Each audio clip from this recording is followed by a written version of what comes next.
What is up, YouTube? Sharp back here, and welcome to another episode of MLG Breakdown. Today I'm bringing you guys some S&D gameplay on Villa with my GB team Costco-sized ham. In this match, it's me, Revan, Justra, and Onslaught. You guys might know Justra and Onslaught from YouTube, but we formed this team shortly after the call of the community, and so yeah, we're just kind of having fun playing some GBs, but I figured out, I haven't brought you guys an MLG gameplay breakdown because of my team not being on. Ego's on vacation. He actually gets back tonight, so I'll start uploading MLG gameplay and all that good stuff. I kind of skipped the whole first round of the introduction here, but so yeah, I'm going to break down S&D. I haven't really done an S&D on my channel, but here it goes. I keep saying but a lot. So yeah, starting off on this round, either on this side, it really matters like what your team wants to do, either going A and B. It doesn't really matter. Both going both ways, it works. On this side we decided to go B. Obviously, we send two guys to the right side, and then Revan usually just kind of holds down the double door side over by the truck. I kind of push up and watch the top bar, make sure there's no one there. Right here I'm just kind of looking at that window because people can get up on that bar spot and look out that window actually to where I'm at. When you're going B, you usually want to try to get a quick plant down, like as fast as you possibly can. You see we already have the bomb planted, and that just minimizes their time that they have to run across the map. The reason why I ran back here is because I noticed that no one was watching the flank, so I went back to the flank. I killed that guy. You should only expect one person to really flank, and then you just look middle like I did there. That guy, he was gonna flank, and then they pretty much all just started running towards me. And I pick up 3 easy kills right there. So if your team plants a bomb and no one's watching the back, you want to make sure you watch the back, because every time someone's gonna flank, they're not gonna send 3 people one way. They're always gonna send someone on the back side. On defense, it's usually best on this map to split up where you go. We send 2 people to A, 2 people to B. Revan goes far right A, and I just sit here and watch the front. I watch the front of Villa, and I wait for the nade. Everyone always nades that top balcony. I wait for them to throw the nade, and then I push out there and I start looking out. I look over the balcony and you look down, really just to look down like mid-map. Make sure no one really pushes up to front Villa and kills Revan as he's watching the hedges. Like he watches the far right side. Now you see right here, Onslaught and Justra both got taken out by B. That's why I'm rotating back. Because those are the 2 guys watching B. I wasn't like 100% sure on how far they were pushed up, so I didn't know, if there would be a guy already in bar, or if they tried pushing up to triangle or double doors and they got killed from there. So I wasn't like 100% sure on how far I should push up or if I should stay back. But it actually turns out they actually went to A, and so I throw a stun, and instead of just rushing right at the bomb guy, I know he's on the bomb and I know there's another guy. Now right there, I was trying to jump out to kill that guy, but when I jumped, it actually made me jump up. So I know the guy playing the bomb, and I didn't see him go, left side over towards ticket booth or toll booth, whatever you want to call it, or hedges. So he either had to be just waiting out in that back courtyard by the bomb. He was either going to go up top or he's either going to go down low. And as you saw, I ran into the front and I saw him go and threw down low, and I jumped out and I killed him, and I got the defuse. And right here, we're up 3-0. I'm 8-0, and we really, right now we're controlling this map. And like I said before, this is MLG gameplay, so it is 1st to 6, so it's not, it's not 1st to 4. But the other team, they're still down 3-0, and they're going to be, their backs are pretty much against the wall right now. They're going to be playing more back. They're not going to be rushing up as much, playing careless, kind of how like we are right now. I failed a stun there. I was trying to stun through the window. You can stun through the window and hit the guy if he's camping in bar. Right there where I just died, that was kind of like poor communication and poor cover, just because that guy just ran right up to the statue stairs and just walked up and killed me. And when you have like the map locked down like that, that guy shouldn't be able to do that. But we leave Revan in a 1v3 situation. There's 30 seconds left. He's pushed all the way in the back. He doesn't really have much time to do stuff. He picks up the kill on J-Box with a nice hip fire. And you see right here, that guy's kind of in a head spot, and normally I would say you don't want to fight that, but if you're playing S&D, and there's only about 25 seconds left, and there's still 2 guys alive, then you're gonna want to fight that one. But if there's still a lot of, like, your team's alive and then their team's alive, you're not gonna want to fight that. You're gonna want to run away.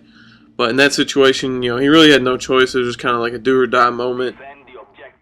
So yeah, once again, you see on the defensive side, we have a guy going bar, and we have a guy going that little garage over by B. I go up top and look bottom middle, and you see right there the guy just threw the nade. They usually throw a nade there every round. Revan goes out to the right side and just watches the hedges and over by the ticket booth. And like I said before, once they throw that one grenade up top, it's very unlikely for them to throw 2 of them. Maybe if they know that you go up there all the time, they'll may throw 2. But after that one grenade blows up, you can usually go out there. Right here, what I'm doing is I'm just kind of aiming in the middle of my screen so I can see the top window of their back spawn building, and I can kind of watch middle. If you don't, like, if you're just aimed in the middle, you can't really see the top spawn building that well. I move over to B cuts just because there's not really much motion today. There's no one middle. I figured maybe they might be going B. So right here, I'm just trying to help out my teammate over at B while I leave Revan over at A. But then I turn back and I see all of them just run out. As soon as it hits the 25-second mark, they all just run out towards the middle. And we end up cleaning up all the kills. I get 2, Revan gets 1.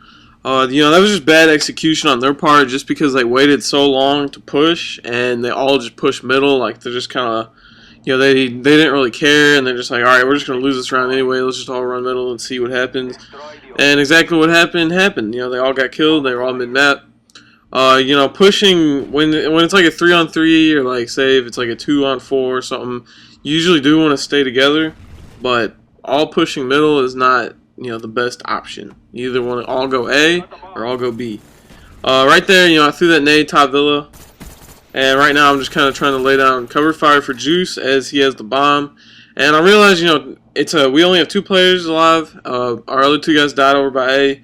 So, if you notice, like, if your people die at A, people are always going to flank. Like I said before in the video, these guys are always going to flank because they know, no one's coming to B. And so instead of them just running back and double stacking A, they're going to try to surround you on the map. Right there it worked. They had the guy push middle that killed me. I got stunned by the guy that was on the flank. I kind of choked some shots on him. But, it was a 3v2 situation. And, I was all the way in the back of the spawn, and Juice was all the way up by A.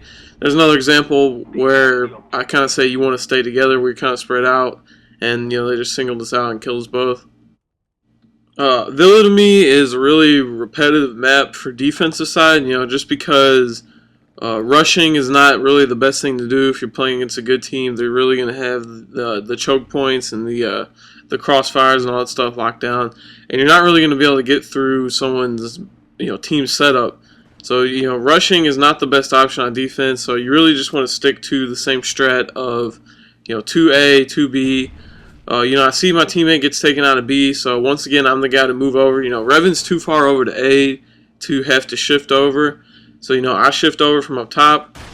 This isn't, the best spot to be on the map, but, it's just kind of like a desperation move. Our last 2 guys died. I knew if I didn't push over there, they would plant the bomb, and it'd be a 2v4 with the bomb planted.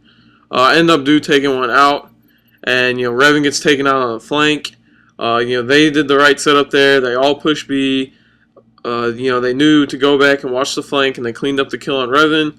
They naded me. It wasn't really the best spot for me to go, but I didn't really have time to go all the way back Villa and back bar. They would have already planted the bomb. This side, we're kind of fighting over who has to take the bomb right there. But, you're going to see us go B this time, because last time we tried to go in A and it didn't really work. I don't know why. We didn't really go over strats with this team. It's just kind of like a fun GB team to be on. But we didn't really go over any rushes or anything, but just for us, B seems to work. Right there, that's my mistake. I don't usually plant the bomb, even for my MLG team. But, I grabbed the bomb there. That was my mistake. I planted on the wrong side, and I planted where Revan couldn't cover me. You see Revan, he pushed up to that truck and killed the guy. I should have planted pointing towards statue side like I did before, but I planted, where I was on the outside. The truck guy could kill me, and Revan couldn't really see him. Because you don't really want your guy over where Revan is to push up all the way to the truck, because people over there are usually going to be watching, those little double doors. You just kind of want to sit on the outside of the double door and just watch like the steps to fountain in case someone actually tries to push up towards the bomb. Right here, Revan's in a 1v1 situation. With 15 seconds left, you really have nothing else to do but plant the bomb. I mean, you could go and look for the guy, but usually what a smart player will do is hide or try to throw like stuns at the bomb. But usually what I try to do in those situations is just hide, and maybe, if the guy's looking for me, if I'm hiding, then the time will just run out, and if he plants, then I just go and look for him. You see, he saw the guy on the screen coming through the B cuts. Instead of just running out like front bar, he goes to the backside, and he actually can hear like the guy pick up the bomb and start hitting the buttons. This is a pretty good spot. It's kind of obvious back by the truck.